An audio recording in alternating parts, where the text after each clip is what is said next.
All right, Kirk Herbstreit was very impressed with the Georgia Bulldogs' beatdown of the Florida Gators this past weekend in Jacksonville. What do you say, Ryan? He said best Georgia football has looked all year, showed up with energy and ready to roll. I think not having 19, meaning Brock Bowers, and people anxious to see how they do without him, has these boys fired up. Just look different today, different all caps. Yeah, I'm not sure if that game was better than their performance against ranked Kentucky, where they just spanked them up and down the field in Athens a few weeks ago. But Yeah. clearly, those are the best those games are the best Georgia's played all season long, and they're 2 out of the 3 last games. But from a national perspective, we're seeing a lot of these analysts now start to think, okay, maybe Georgia is still top dog, still number one. They sure looked like it against the Gators. Yeah, and I think a lot of that comes with timing too. All of a sudden, everyone starts kind of fading Georgia a little bit. Let's start ranking them 4, 5, 6, 3, whatever, not 1. Then they have a performance like that. That's when everyone kind of eats their words a little bit and comes back on what they said originally. I agree with you. I think the Kentucky performance has been Georgia's best performance so far. The way they just flew up and down the field immediately from the jump, no hesitation, got out to a huge lead.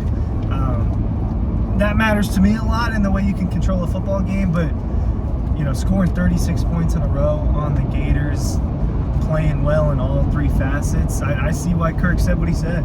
Yeah, they're looking like the team we've seen in the past. They're not getting down 14 to South Carolina. They're not getting down 10 to Auburn, having to fight their way back.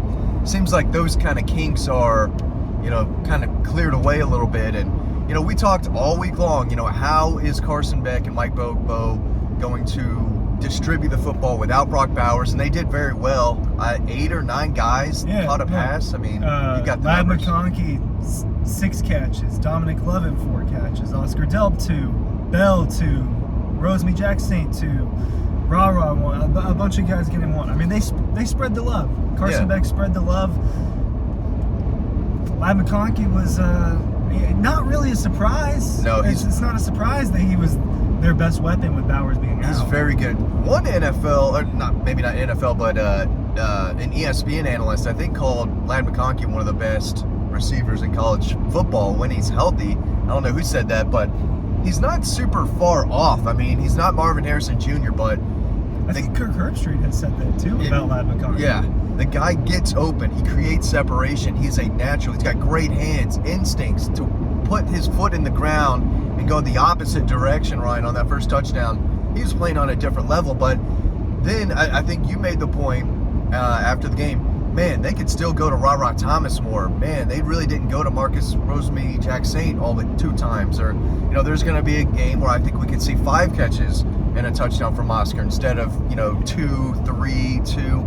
So the weapons are clearly there, and it still makes you think, man, they're not even using these guys as much as they probably should. Maybe we see that against Missouri a little more through the air, but I don't know if it's in those numbers, but I think Carson Beck's thrown for at least 250 in every ball game so far.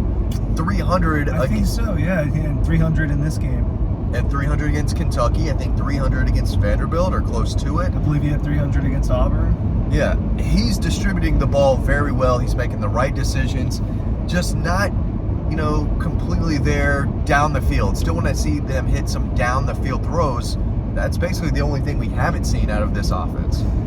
They've got weapons all over. I mean, it wasn't just Bowers. He's just that good. Yeah. He's just that good that he makes other really good football players not look like they're quite as good as him.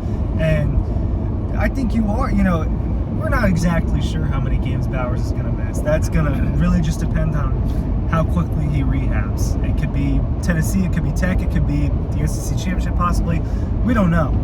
So there's going to be games where we saw Lad McConkey had a big game. It could be Delp. It could be we saw Rah-Rah Tom. We saw Dominic Lovett had a pretty good game against Vanderbilt, and that doesn't really get talked about just because Georgia, didn't necessarily look all that hot the entire game. But they've got plenty of guys, and Beck, Kirby was talking about after the game. He's like, you guys are the ones that are talking about how Carson Beck, you're the one bringing up his comfortability all the time. I've never said anything about Carson not needing to get more comfortable. not a normal first-year starter. Yeah, this is the time of year where they took that next step. I think last year, after beating Florida by 20-plus points again, I think Tennessee was next week, and they showed everyone that they're the number one team, and it felt like by a mile at that point, because Tennessee was number one and Georgia throttled them, and that's when everyone said, okay, Georgia's Georgia again. They looked the part. Well, right now, if they go out and beat Missouri by 20 in Athens, this team is only getting better. That's a scary point for everyone else in college football if Georgia continues to be elite at getting better. That's what Kirby said multiple times this year. We want to be elite at getting better. And if they do continue to get better and better each week, I mean, their best football is still way ahead of them, and I still think they could play a lot better. Yeah, no, as good as they've played a couple times this year, I mean, there is room for improvement. Carson Beck could be, they could be connecting on a couple of those deep balls more often. The defense can get some more stops, especially to start the game. I mean, yeah, exactly. I think it took like 11 or 12 games last season for someone to get to score on the first drive of the game against Georgia. I don't think it happened until Georgia Tech or one of the last couple games, and then that happens against South Carolina this year, and then Vanderbilt, Florida. And then Florida. This happened 3 times against SEC East opponents as well. So that's something that can get better.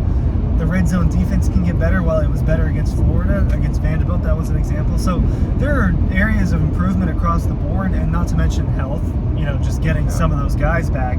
But that is scary for other teams in the country that, Georgia can be the top team, still look like, there's stuff that they can get better at. And when they start actually doing that, I mean, good night. And they gave up 3 touchdowns against Florida, 1 in garbage time, and then they didn't go for the 2 points. Yeah, I think it was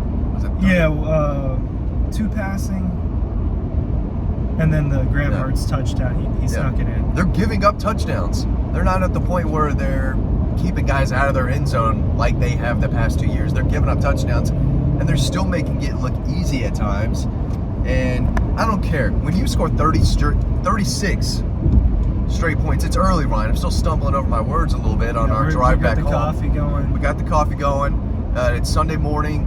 Still just thinking about the game, and 36 straight points is incredibly impressive. That's about as good of stretch of football as they've played all year. That quarter and a half between the second and third quarter, but that was a stomping that they had against Kentucky too, and we're seeing glimpses of how good this team really can be when they're clicking offensively, defensively, and now they're making more plays on special teams.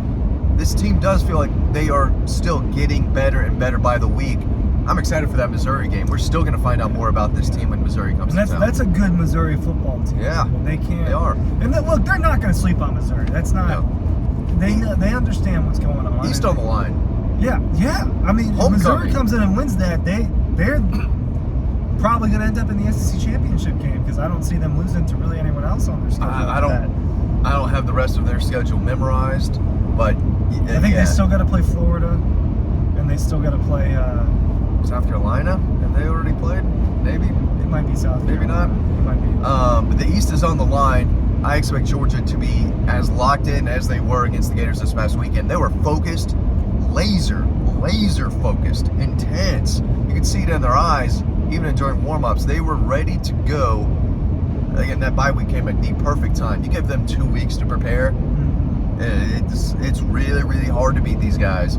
And as they get healthier, and as they get the best player in college football back at some point, maybe it's Tennessee, maybe it's Tech, maybe it's in Atlanta if they do beat Missouri, but they're only going to get better, Ryan. No, and the offense can score with anybody. They're up there for best offense in college football. They're putting up like 41 a game, and that 43 points against Florida only keeps that where it's at. So even if the defense is allowing a couple scores here, a little bit there, the offense has been prolific enough to where that hasn't mattered too much. If the defense starts getting stops, we're talking about them pretty much killing everybody. Yeah. I mean, pretty much just destroying everybody if the defense, plays to what it was a couple years ago. I don't want to compare the teams. It's different teams, different years. But That's the standard. It feels, but that's the standard that they discuss all the time. I think the standard was set in 2021, and that's what they're always going to be trying to reach or get better than.